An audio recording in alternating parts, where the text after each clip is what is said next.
What is going on, Raptors Nation? What is going on? Crazy, crazy news to get into today. Of course, the biggest news, Masai Ujiri fired by the Toronto Raptors. He is let go by the organization from his presidency role. Masai is no longer with the Raptors. An absolute stunner, just hours mere hours after the draft concluded. I mean, this news dropping this morning, the draft going down last night, and just days before free agency. So there's a lot to get to. Drop a like, guys, subscribe to the channel. Wild stuff. I mean, it was speculated. Could this be the last year? Masai Ujiri had 1 year of his contract left. I'm stunned just from the timing of it. I did not think it was going to happen before, literally right after the draft, before free agency, or even before next season. I thought Masai was going to at least continue into the final year of his contract, and then next year it would be revisited based on the performance and how the team did. But I did not expect this to happen now. Masai Ujiri, it seemed like he knew it was coming too. And, he did say that he wanted this to happen after the draft, but just a lot of interesting things to get into. First and foremost, I just want to say Masai Ujiri is going to be deeply missed. Despite how you feel about the last couple of seasons, I know they've been rocky. You got to look at what Masai has done from an overall perspective. He absolutely crushed it. It's going to be incredibly tough for whomever to top what Masai just did. When he took over, the Raptors were the laughingstock of the NBA. They were a team. They were an organization. They were a market that nobody took seriously. Players didn't want to come here. And he completely just changed the culture. He created just a juggernaut with this Raptors team year in and year out in the playoffs, winning the championship in 2019, making the gamble on Kawhi, which paid off. So there was a lot of good that came with Masai Ujiri's tenure here. Obviously, the last 5 years, that's when things dipped. Raptors losing record, multiple losing seasons, only one playoff appearance, the mishandling of some situations, asset management, when it comes to guys like OG, Pascal Siakam. Those two in particular were mishandled, even the whole Fred VanVleet situation, losing them essentially for nothing. But overall, I mean, Masai, if I had to do it over again, I would do it in a heartbeat. The fact that he helped bring a championship here, something that we might not ever see again as a Raptor fan in our lifetime, that alone gives him the pass for anything. He got the job done. You can't go any further than he did. And again, looking at the Raptors situation, I thought they were starting to trend upward. They made that trade for Brandon Ingram, and I thought this season was going to be the season. Masai, we can't be bad any longer, but Masai is now not going to have the opportunity to carry this out. And there was a press conference that took place with, Pelly, and there wasn't a whole lot of reasoning given, clarity as to why the decision was made, only just based off, it seemed, cutting costs. And it was from the sole reason of it being a financial decision. Even Josh Lewenberg said on TSN, don't get it twisted. This wasn't about the vision. Rest of his leadership team is staying on. Bobby Webster just signed a new deal. Nobody else was fired. It was just Masai, who's gone. It's a cost-cutting decision, first and foremost. Other teams were sniffing around, as they always do when Ujiri's contract is coming up, and he was surely looking for an expensive new deal. Ujiri was already one of the highest-paid execs in sports, not specific to Masai, but pretty clear MLSE Rogers don't think anybody is worth that kind of money in that position. Safe bet the next Raptors president will make a fraction of what he did. And that's the problem I have about the explanation and just the lack of clarity. It's like if you had plans of firing Masai, it doesn't make sense that you make him carry out your draft. And clearly there wasn't a shot towards the vision or the lack of success the last few years. So for me, it just simply boils down to cost cutting. It's like MLSE wants to bring in a new guy for a fraction of the cost, because make no mistake about it, Masai's making a ton of money. I think It was what, like 10 million north of that. And the results didn't speak for themselves the last few seasons. And basically, Pelly and MLSE, like this was his decision that was signed off by the board. They say, like, we're not going to pay Masai premium anymore. Like, we're not going to pay this type of money to a president. We're going to move off from him and we're going to go with a new guy. And it's strange too, because there is a year left on that deal. So again, why not carry it out one more year? So again, we're starting to see like just the implementation of the Rodgers takeover. And I know there's a lot of pessimism online, and rightfully so. You know, fans are now wondering, what's the future going to look like? You had a guy in Masai who really cared about his job here. He did a phenomenal job just setting the culture, making basketball just a mecca in terms of, you know, being here in Toronto in the country of Canada for all he did. Even Larry Tannenbaum, like those were the only two guys it seemed that cared about basketball here. And they both did an amazing job of putting the Raptors on the map, you know, leading to that championship. And now when you have Masai gone and with Rodgers fully going to take over soon, it's like, it could be a dark day for basketball fans in Toronto. It's like, where's this franchise headed? It better be a good plan ahead. There better be the right pieces in place, and there better be results after this, because this could end up being a huge mistake. Like a guy like Masai, he's a culture setter. Like he was the heart and soul of this Raptors franchise, how things were run, how things operated. And, you know, to lose a guy like that can spark change for the worst. And this could be an instance where the Raptors look back on this decision, MLSE looks back on this decision and says, yeah, we messed up, because Masai, like, he's regarded as one of the top minds in among front offices. I know there was reports saying, you know, he was tough to deal with, a bit of an ego problem, but the dude knew his worth. Like, he had the track record to speak for itself. I know the team has been bad the last 5 years, but collectively overall, this is the greatest Raptors era in franchise history, the most successful era in franchise history. It's going to be awfully tough to top what he just did. So hopefully, you know, change is for the better here. And maybe you look at it from the perspective, things needed to be freshened up. The direction, Masai's direction was a bit clunky, cloudy the last few years. Maybe this is going to help usher in a new direction, usher in more success. But like I said, it's going to be tough to replicate and even surpass what Masai just did. And yeah, all eyes are going to be on, you know, who now fills that role. They're going to make a lot less money than Masai did.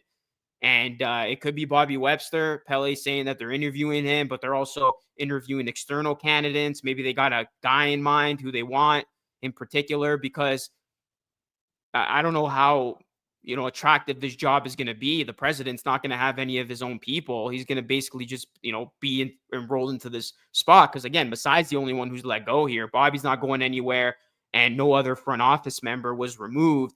So this was just clear as day. Like, Masai knew it was coming. MLSE didn't want to play out for one more year.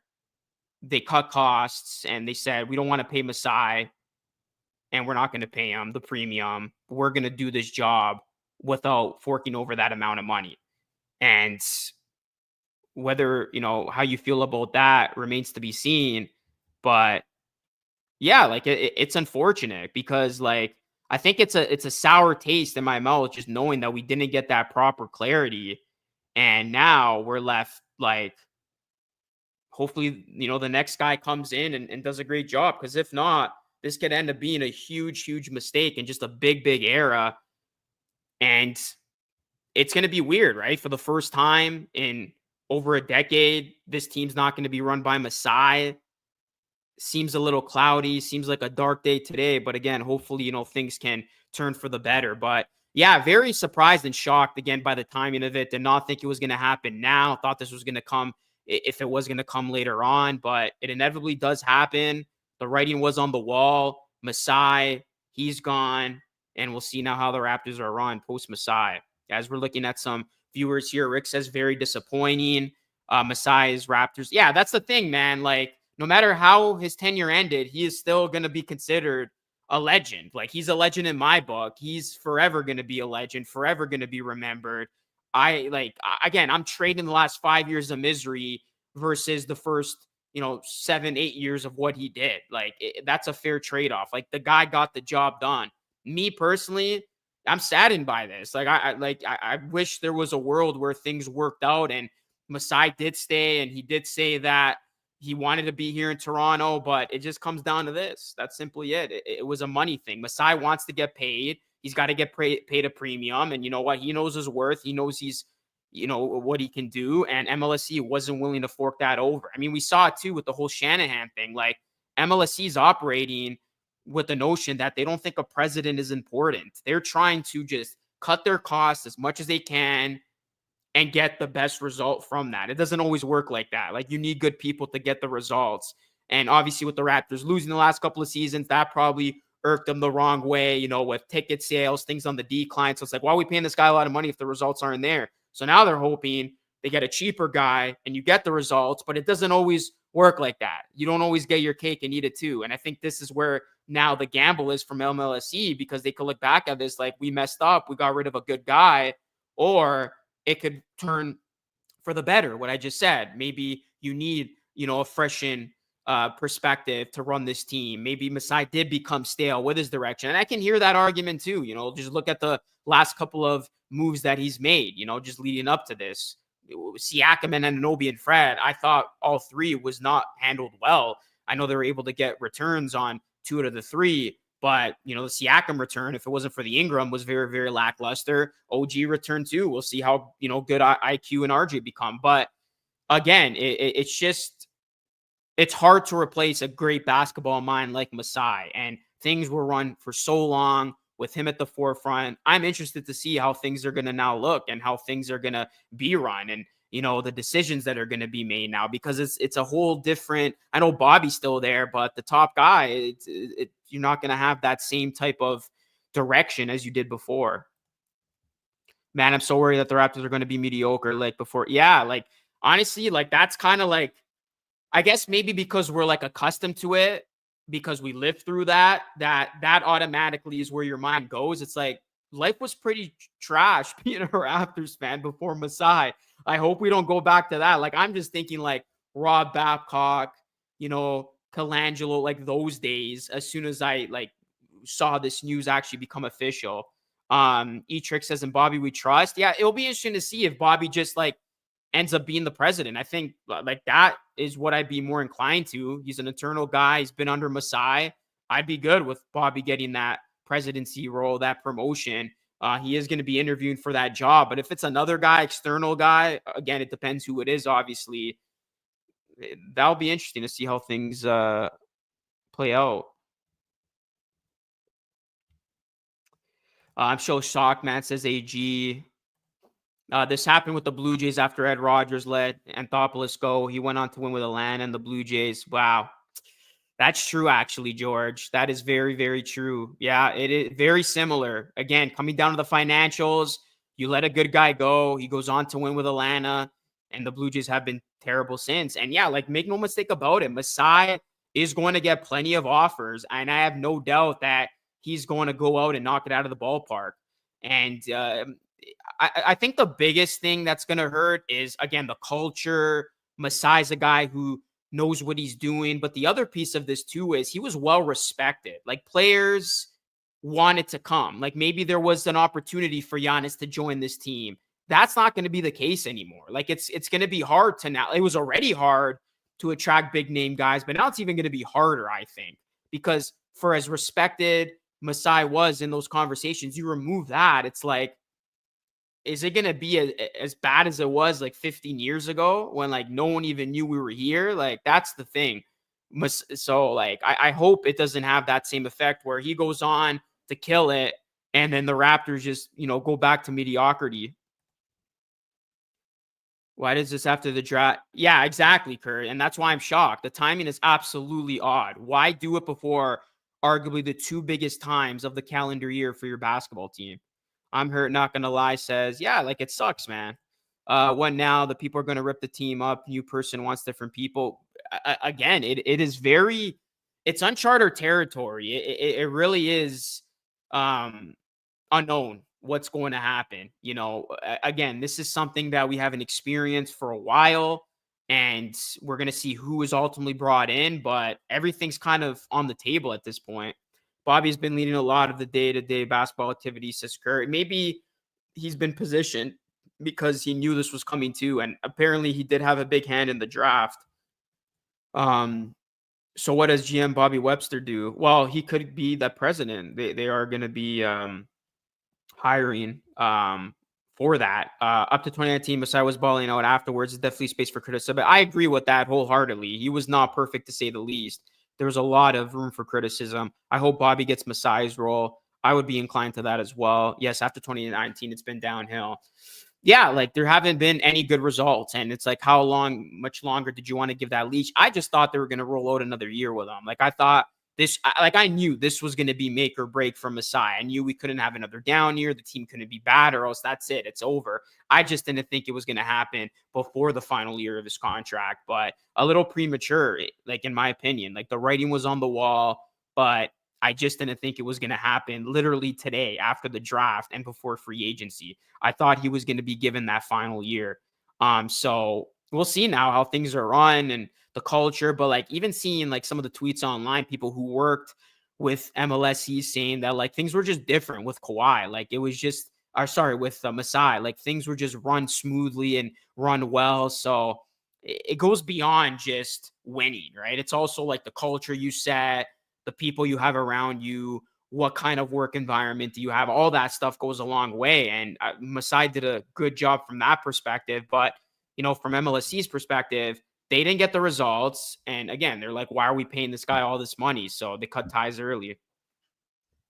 It's funny you say Bob Myers because a friend of mine actually texted me that.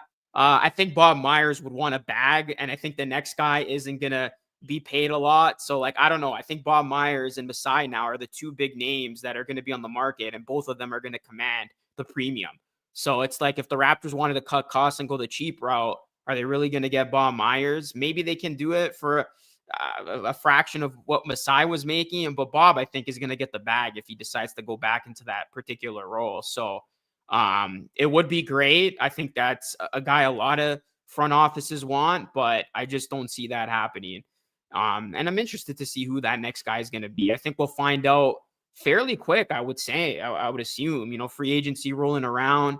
I guess, right now Bobby is the biggest decision maker. But I think, we are seeing like a change of an era. Like with Rodgers fully taking over, completely in control of things, we're starting to see how the franchises are being run. And right now, like a lot of the franchises have been on the decline for a while. I know the Leafs got to the second round a few years, but it's like, yeah, like right now things feel like they're on the decline. So we'll see now how this is affected with the Raptors. And yeah, I just have a feeling if not Bobby, they're going to hire someone that doesn't know what he's doing at all. That's the fear, right? That's the fear. It's the fear that you bring in a guy that you have in mind and you just have him do the job cheaply and the results speak for themselves. Raptors brass are probably thinking we're sucking out anyways, but the team still costs a lot. Rodgers doesn't believe in presidents. We'll have a business guy in there and Bobby will do his job. Masai track talent to some degree, though. Yeah, like he's, again, like I said earlier, like he's a respected name. So I feel like for as hard as it is to get guys to come here, Masai at least helped with that. Now, I don't know how tough it's going to be. I can see someone dumb enough to trade Scotty for a package. I don't think we'll get that like malpractice, but Ujiri seemed like he didn't know what he was doing for the last 6 years, says the YouTube expert. Again, open to that side of it, fair criticism, a lot of done mistakes, mismanaging. But again, I look at it as like the full body of work. I'm still saying Ujiri's tenure with the Raptors was an all-time success. So maybe he hit a wall, maybe it was stagnant. That's why I was very interested to see this year play out, because like if things still hit the fan, then it's more justified. Like, hey, Masai, it's been real. Like, it's done. Your contract's up. Like, the results speak for themselves. But for it to happen in this particular time, that's where it's confusing. And it's like, I thought for sure we're going to get at least one more year of them. But to do it prematurely like this, yeah, it's like MLSE. They didn't want to, see what Masai could cook up for the final year. But of course, since, the championship year, it's been a lot of down. I mean, one playoff appearance, a lot of losing. but it still goes down as the greatest run in Raptors history. I'm not mad about it as long as we hire someone who knows what they're doing. I don't think they're going to get a Bob Myers. That's the thing. I think if, you get rid of Masai, who's like one of the top guys, in theory, you should get another top guy, but I just don't have faith right now that they are going to make the right decision. And I think that's where a lot of people's like pessimism comes from, that they don't think the right hire is going to be made. But if it's about cutting costs and they're not going to pay someone else, yeah, exactly. Like that last part is what I'm thinking. I think that right there is the reason that they cut Masai, and why right now I don't have faith that they're going to make the right decision. Because if they do have a master plan, if they do have somebody great in mind, Bob Myers-esque, great, fresh new perspective. Maybe it's for the best. Masai, it's been great, it's been real, but we're moving on. But if you're literally just going to get some guy because he's going to take or make the fraction of what you were paying to just do a half-assed job, that is where the problems lie. So that's why, like right now, that's kind of where a lot of people are thinking with it. It's like, you got, like, at the end of the day, I know the results speak for themselves, but you got rid of, like, regarded as one of the top 5 front office guys, right? And it's like, that's hard to now follow up on and do better than. And if you're like literally just doing that from a cutting cost standpoint, it's like you don't really care about the team. You just care about your pockets. And that's where a lot of people are thinking right now. You got us Ingram. I'm happy for that trade. Masai was about to overpay the all team. What all team? If you bring in a new season president in, they'll want their own regime and guys.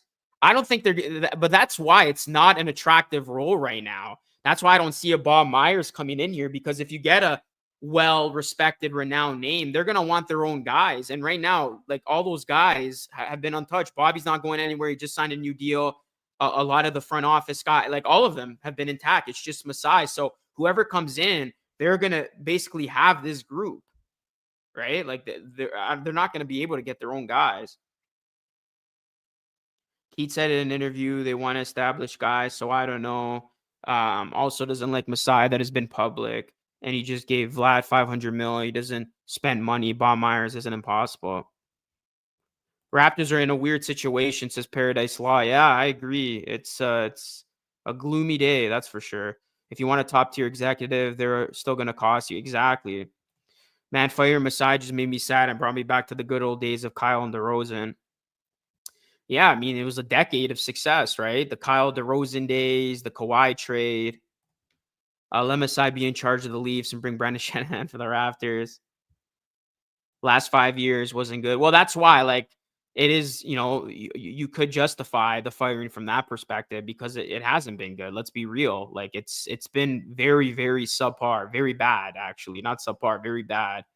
Also, the thing is, people don't want to hear about Masai hasn't been good, right? Most of the decisions the past 5 years have been bad than good. This wasn't about cost, but a clash between Masai and Ed Rogers. That could be it too. There was always that like backstory about how these guys didn't get along. So this might have been just the final blow. Like, we don't want this guy running the show anymore. Webster still runs the team, so nothing will change. Still will get Ben Simmons type players that can't shoot. Well, let's talk about the draft, guys, as you can still comment on the Masai stuff. I'll get to the comments as they come along. But let's talk about the draft. What grade would you give the Raptors draft? Because CMB was definitely an interesting pick. I thought they were going to go with a big for sure. They got another prototypical Masai pick, a wing who can't shoot. But I'm not going to knock the pick. I think he can become a home run player, because, like, if that 3-ball progresses and his shooting progresses, I think he can be outstanding. I love everything else that he brings, just with his physicality, his finishing at the rim, his playmaking chops, his defense. And that's the thing about the draft. The Raptors prioritized hard-nosed guys who love playing defense and who are competitive. Elijah Martin, too, absolute dog on defense. CMB, absolute dog. These are guys that have winning mentality. So I like the makeup of both players. The fit is a little iffy for both of these guys, which is why I think the skepticism comes from. Because like CMB, it's like, how are you going to play him with Scotty Barnes and Jakob? He's not a guy who could space the floor just yet. Feels like a redundant pick. It feels like honestly like the Charmander version of Scotty Barnes. And then, Elijah Martin, he's very different than Jamal Shead, but he's undersized. I don't think you could play him I know he's a more of a combo guard, but it's going to be hard to play him at the 2. Are you really going to have Shead and Martin? I look at him as just a backup to Shead because he still can, very minimally run the point. But he's more of like a combo guard attacker, get downhill. You see the freakish athlete traits that he has, dunking, all that stuff. He's more aggressive in that sense. Like he generates offense with his ability to get downhill. So both those players could be seen as redundant picks. It's like you just drafted Shed and Mobile. Why did you draft these 2 guys? But CMB was regarded as like a top 5-6 prospect. And I think in this case, the Raptors they went for the best player. He was the best player on the board, just from an overall perspective. While the fit didn't make sense, I like the player that he is. I think he's going to develop into an outstanding like role player at minimum, like the ultimate role player. And I love that he knows his role because he said, like, I'm ready to come in from off the bench, do what I got to do.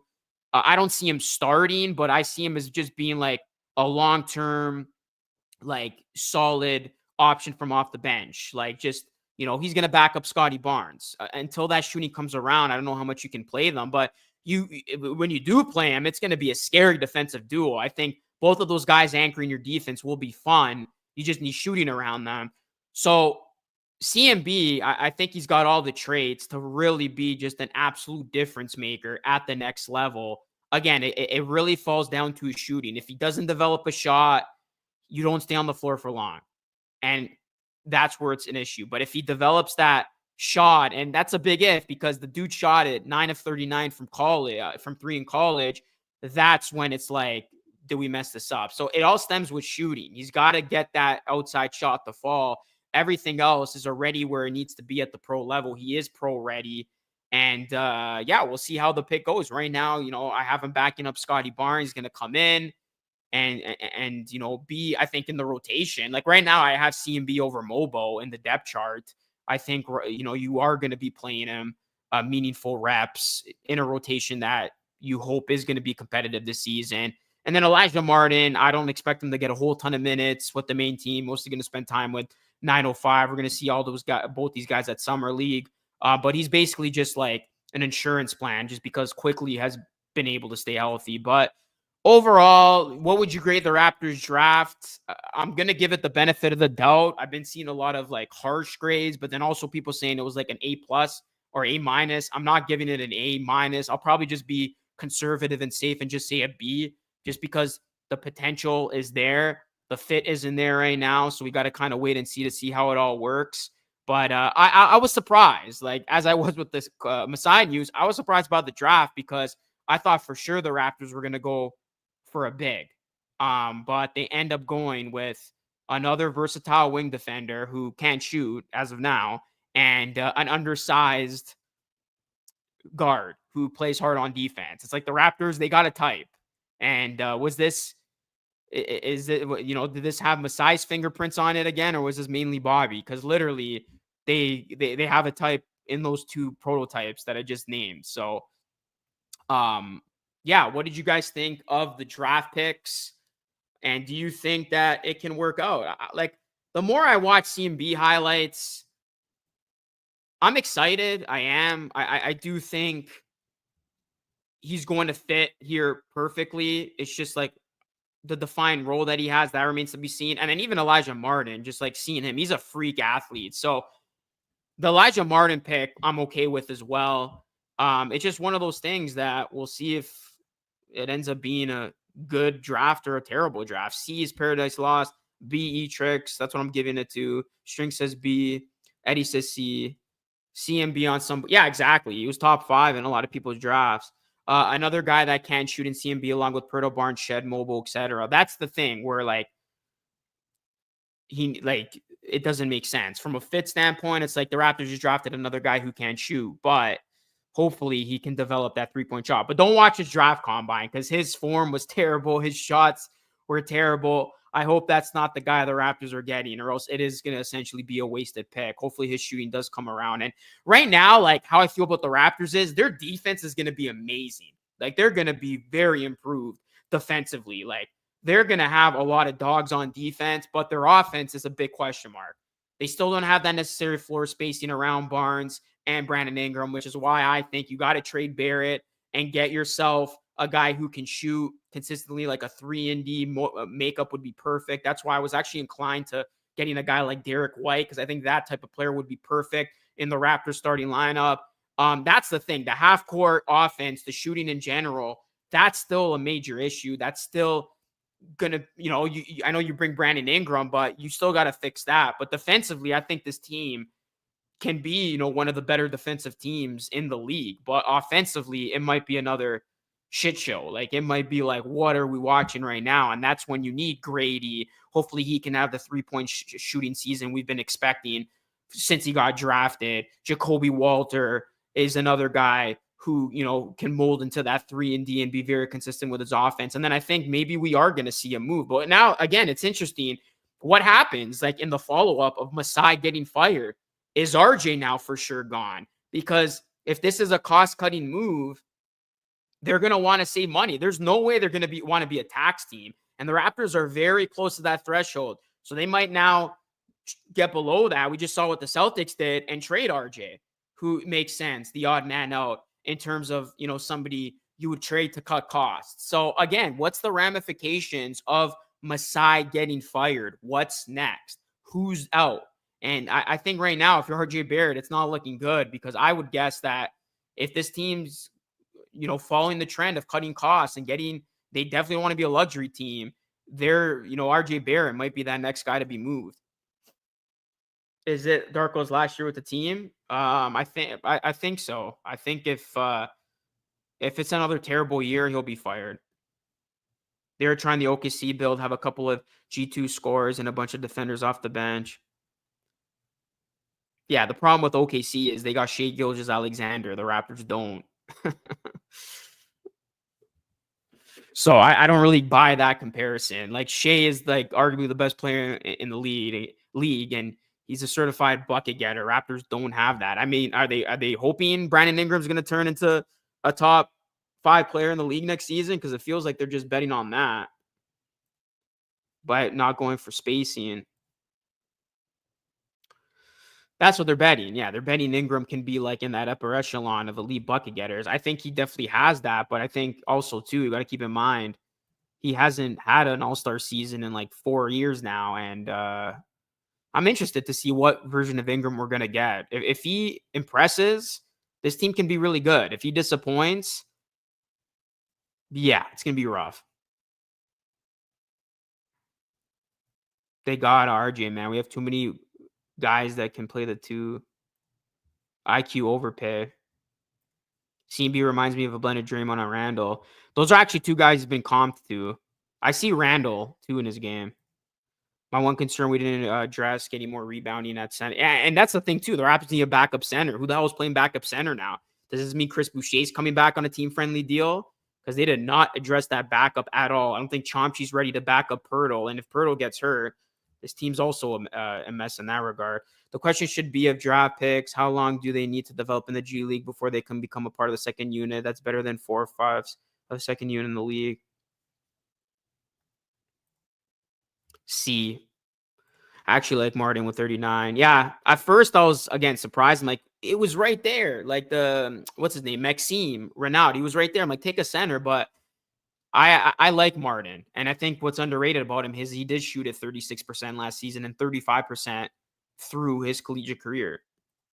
We have a lot of bad defenders like Dick and RJ liabilities. Raptors still need another center. Elijah Marjamal shot 2.0 with an actual jumper and more explosiveness. Shed's not getting down to the rim and finishing like Martin. But he's not the playmaker Shed is. When it's trade time, we'll see. Free agency's next week. Free Chomchi. I have no hope for Darko. Can Raptors go after DeAndre Ayton? Hope Darko gets fired now. We saw enough of him. I think they're going to give him at least one more season. I don't think they're going to fire him unless they completely clean house. I mean, you fire your president, you fire your coach. I don't think they'll go that far. The shooting is a lot to ask from Grady and Jacoby. Well, that's what you brought both those guys in for. Jacoby, see the thing, and that's the reason why I'm higher on Jacoby, because he can actually defend. He can be a 3-and-D player. Grady, it's a huge issue if his shot's not falling because then he becomes useless. Like, we know his liabilities on defense. If Grady's not a sharpshooter, like a Kyle Korver type, he becomes unplayable, really. Like, Jacoby, that's where he has so much more values because he can defend. But you hope his shooting comes along. But with Grady, it's a big year for him. Like, if he has another down year with shooting, he doesn't show that he can be like a sharpshooter, then it's going to be tough for him to stay on the floor. Portland has like 50 bigs. We should grab one. Yeah, you forgot Battle. Yeah, Battle. I mean, he should get playing time. He was like a huge bright spot on this team down the stretch with his ability to space the floor and hit shots. So it'll be interesting to see what this rotation is. But right now, I don't know if Battle cracks it. Right now, you're looking at Emmanuel Quickley, Jamal Shed, RJ Barrett, Jacoby Walter, Brandon Ingram,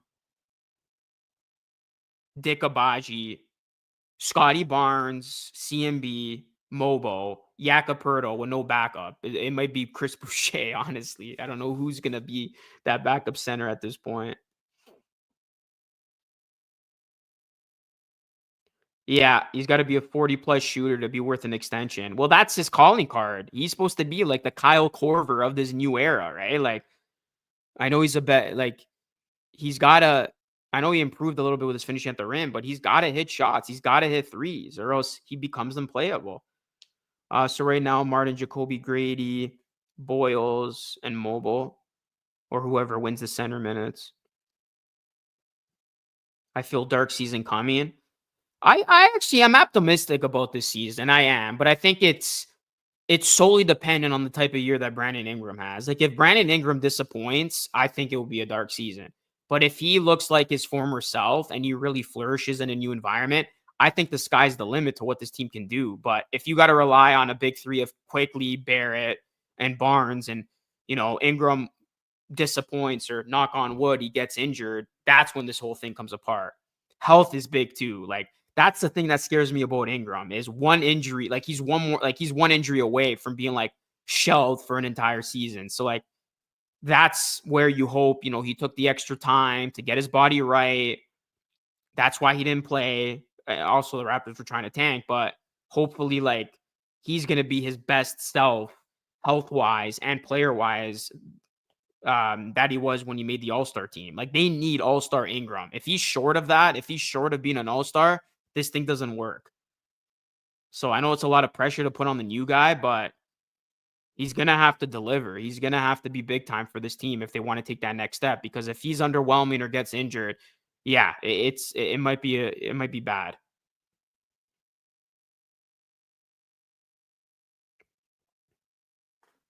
Shed Martin, Jacoby, Ochai is too small to lock down depth.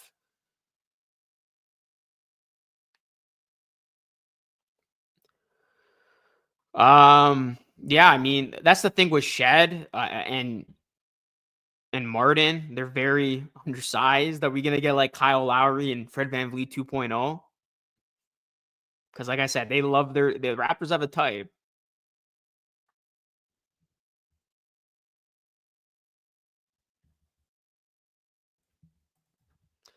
I feel like we need another good talent. I don't trust Barnes and Quickley. Well, that's why there was the report of big fish hunting. I think Masai knew that, and that's why they were trying to upgrade. But I don't think they're gonna. I think the big fish was them getting rid of Masai. That was the big fish move. I don't know. Yeah, like I think I don't think you're trade Quickly. The way you upgrade right now is you trade RJ and maybe a young guy to get an upgrade at that position. I think that's the route. You might have to package RJ with like Grady Dick or something. Like, I don't know if you can upgrade by just trading RJ at that position. You're probably going to have RJ and attach a young guy to get an upgrade at that spot. And I think that's where the Raptors are lacking right now. You're solid at center, albeit you don't have a backup. So if he goes down, you're screwed. Scotty, solid at the 4. You got Ingram. Quickly, I think, is not going anywhere. See what he can do. Hopefully he stays healthy, but, give him a real shot to see what he can do at the point. But you need an upgrade at that RJ position because right now it's just too clunky. I think that offense is going to be an issue if you don't get a guy in that spot who can space the floor and shoot. And you're not going to bench RJ for Grady or Jacoby. So that's why I think the easiest way is that you package RJ with like a young guy and you get an upgrade at that position. The defense, I think, is going to be really good because Brandon Ingram's actually an underrated defender. But the offense, especially if BI is not, is not going to live up to his fullest potential, that might be a little bit of an issue. Big fish hunting didn't happen and followed by, literally.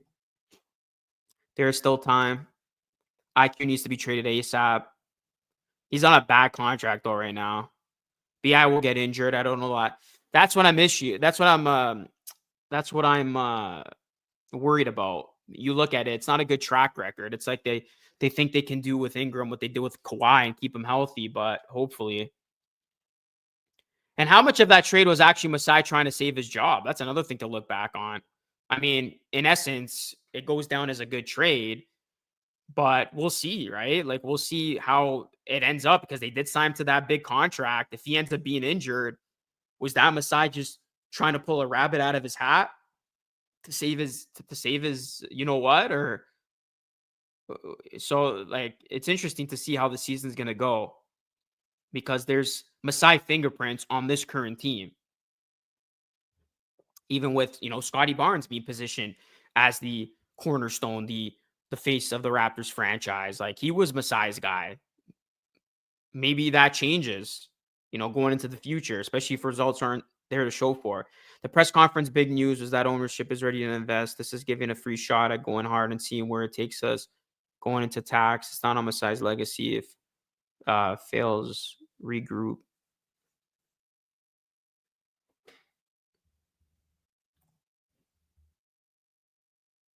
If Keith talked about the luxury, that means there's a strong possibility RJ gets traded. Yeah, if we had like betting odds, I would say he's likely the next guy out, the odd man out. But we'll see, guys. What do you think of the? Yeah, that was hilarious. I did not expect both those guys to be beefing over the Raptors and whether or not they're going to be a top 6 team. We'll see now who wins that bet. If they don't invest and try to coast off Masai leftovers, then it's a terrible choice. Brandon Ingram on a huge contract, really injury problem. Quickly was really disappointed on a huge contract. Obviously, Barnes getting paid and bringing in an unexperienced president don't feel good. Bill Simmons is horrible. Yeah, Simmons, I mean, I don't know. He was like riding the Raptors' coattails when they were good, and now he's just bashing them. They have to take a leap and spend. Well, guys, we'll see what happens. But overall, I am as shocked as anyone over the Masai news. I will see if it ends up being a good decision. Right now, it doesn't seem like a good decision, especially since the rationale behind it was very, very unclear, other than them just trying to cut costs and save money and just bring in a cheaper guy to do the job. But the Raptors draft, I'm feeling more optimistic about that. I think they do have 2 really good hard-nosed defensive guys at the very least, culture setters. And we'll see both of those guys at Summer League. And that's Raptors Summer League schedule has been announced. It'll be exciting to, watch the young guys. Their Summer League roster's actually going to look really good on paper. So that's the next thing. Or actually, it's not the next thing. Before that, we got free agency. Totally forgot. Free agency will unofficially start on the 30th.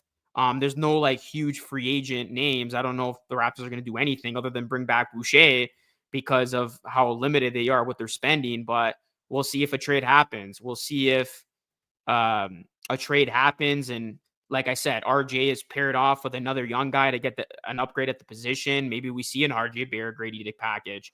So we'll see what happens. But guys, let me know your thoughts, your reaction to the Masai news, your reaction to the Raptors draft. Give a grade down below on the replay. Appreciate everybody tuning in to the Raptors Nation podcast. Drop a like, subscribe to the channel, guys, and ring the bell for more. That is it for me. This is Luca signing off. Thanks so much for watching and have yourselves a great night. I will catch you all again in the next one.